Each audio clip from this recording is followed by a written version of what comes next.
ಒಂದು ಕಾಲದಲ್ಲಿ ಒಬ್ಬ ರಾಜನು ತನ್ನ ನಗರದ ಮೂಲಕ ಕುದುರೆ ಸವಾರಿ ಮಾಡ್ತಾ ಹೋಗ್ತಾ ಇರ್ತಾನೆ. ಸುತ್ತಮುತ್ತಲಿನ ಜನರನ್ನ ಗಮನಿಸ್ತಿರ್ತಾನೆ. ರಾಜನ ಕಣ್ಣುಗಳು ಒಬ್ಬ ವಿಚಿತ್ರ ವ್ಯಕ್ತಿಯ ಮೇಲೆ ನಿಲ್ಲುತ್ತೆ. ಹಳೆಯ ಬಟ್ಟೆ ಧರಿಸಿದ್ದ ಆ ವ್ಯಕ್ತಿಯ ಬಳಿ ಯಾವುದೇ ಆಸ್ತಿ ಇರಲಿಲ್ಲ, ಆದರೆ ಅವನ ಮುಖದಲ್ಲಿ ಮಾತ್ರ ಅಪಾರ ಸಂತೋಷವಿತ್ತು. ಕೆಲವು ದಿನಗಳ ನಂತರ ರಾಜನು ಮತ್ತೆ ಅದೇ ದಾರಿಯಲ್ಲಿ ಬರ್ತಾನೆ. ಆಶ್ಚರ್ಯವೇನೆಂದರೆ, ಅದೇ ವ್ಯಕ್ತಿ ಮತ್ತೆ ಅದೇ ಸ್ಥಳದಲ್ಲಿ ಕಣ್ಣು ಮುಚ್ಕೊಂಡು ಸಂಪೂರ್ಣ ಸಂತೋಷದಿಂದ ಕುಳಿತಿರ್ತಾನೆ. ರಾಜನ ಕುತೂಹಲ ಹೆಚ್ಚಾಗುತ್ತೆ. ಒಂದು ದಿನ ರಾಜನು ಅವನ ಬಳಿ ಹೋಗಿ ಕೇಳ್ತಾನೆ, ನೀನು ಯಾವಾಗಲೂ ಇಷ್ಟು ಸಂತೋಷವಾಗಿರ್ತೀಯಲ್ಲ, ನಿನ್ನ ಸಂತೋಷದ ರಹಸ್ಯವೇನು? ಆ ವ್ಯಕ್ತಿ ನಗುತ್ತಾ ಹೇಳ್ತಾನೆ, ರಾಜನೇ, ನಾನು ತುಂಬ ಸಂತೋಷವಾಗಿದ್ದೇನೆ. ರಾಜನು ಪುನಃ ಕೇಳ್ತಾನೆ, ನಿನ್ನ ಬಳಿ ಅಪಾರ ಸಂಪತ್ತಿದೆಯೇನು? ಇಲ್ಲ ರಾಜನೇ, ನನ್ನ ಬಳಿ ಏನೂ ಇಲ್ಲ. ಕೆಲವೊಮ್ಮೆ ಹಸಿವಿನಿಂದಲೇ ಕುಸಿದು ಬೀಳುವಂತಾಗುತ್ತದೆ. ಹಾಗಾದರೆ ಪ್ರೀತಿಯಿಂದ ತುಂಬಿದ ಕುಟುಂಬವಿದೆಯೇ? ಅದೂ ಇಲ್ಲ. ನಾನು ಗಾಳಿಯಂತೆ, ಇಂದು ಇಲ್ಲಿ, ನಾಳೆ ಇನ್ನೆಲ್ಲಿ, ನಾಳೆದು ಮತ್ತೆಲ್ಲೋ.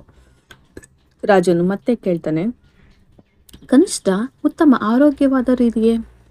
ಆ ವ್ಯಕ್ತಿ ನಗುತ್ತಾ ಹೇಳ್ತಾನೆ, ಅದೂ ಇಲ್ಲ ರಾಜನೇ. ರಾತ್ರಿಯ ಚಳಿ ನನ್ನ ಮೂಳೆಗಳಿಗೆ ನೋವು ಕೊಡುತ್ತದೆ. ನನ್ನ ಬಹುತೇಕ ಹಲ್ಲುಗಳು ಬಿದ್ದು ಹೋಗಿವೆ. ರಾಜನಿಗೆ ಆಶ್ಚರ್ಯವಾಗುತ್ತೆ. ಹಾಗಾದರೆ ನೀನು ಇಷ್ಟು ಸಂತೋಷದಿಂದ ಹೇಗೆ ಬದುಕ್ತಿದೀಯಾ? ಅದರ ಗುಟ್ಟೇನು ನನಗೆ ಹೇಳು. ನನ್ನ ಬಳಿ ಎಲ್ಲವೂ ಇದೆ, ಆದರೂ ನನಗೆ ಸಂತೋಷವಿಲ್ಲ. ಆ ವ್ಯಕ್ತಿ ಶಾಂತವಾಗಿ ಹೇಳ್ತಾನೆ, ರಾಜನೇ, ಪ್ರಕೃತಿ ನಮಗೆ ನಮ್ಮಿಂದ ಸಹಿಸಲಾಗದಷ್ಟು ಕಷ್ಟವನ್ನು ಎಂದಿಗೂ ಕೊಡುವುದಿಲ್ಲ. ನಮ್ಮ ಕಷ್ಟಗಳು ನಮ್ಮನ್ನು ಮುರಿಯಲು ಬರುವುದಿಲ್ಲ, ನಮ್ಮನ್ನು ಬೆಳೆಸಲು ಬರುತ್ತವೆ. ನಾನು ಏನಾಗಿದ್ದೇನೆಯೋ, ನನಗೆ ಏನು ಸಂಭವಿಸುತ್ತಿದೆಯೋ ಅದನ್ನೆಲ್ಲ ಕೃತಜ್ಞತೆಯಿಂದ ಸ್ವೀಕರಿಸುತ್ತೇನೆ. ಪ್ರತಿಯೊಂದು ಪರಿಸ್ಥಿತಿಯಲ್ಲೂ ನಾನು ಒಂದು ಪ್ರಶ್ನೆಯನ್ನು ಕೇಳಿಕೊಳ್ಳುತ್ತೇನೆ. ದೇವರು ಈ ಪರಿಸ್ಥಿತಿಯ ಮೂಲಕ ನನಗೆ ಏನು ಕಲಿಸುತ್ತಿದ್ದಾನೆ? ನನ್ನ ಬೆಳವಣಿಗೆಗೆ ಯಾವ ಹೊಸ ದಾರಿ ತೆರೆಯುತ್ತಿದೆ?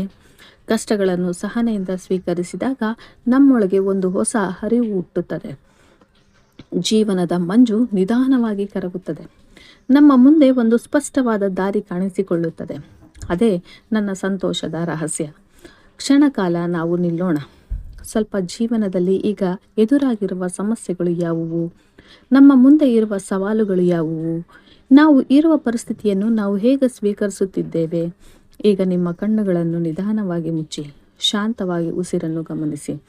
ಜೀವನವು ನಿಮಗೆ ಏನು ಹೇಳುತ್ತಿದೆ ಎಂದು ಕೇಳಿ.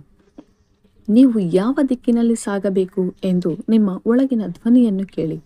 ಧ್ಯಾನ ಮಾಡಿ ನಿಮ್ಮೊಳಗಿನ ಧ್ವನಿಯನ್ನು ಆಲಿಸಿ.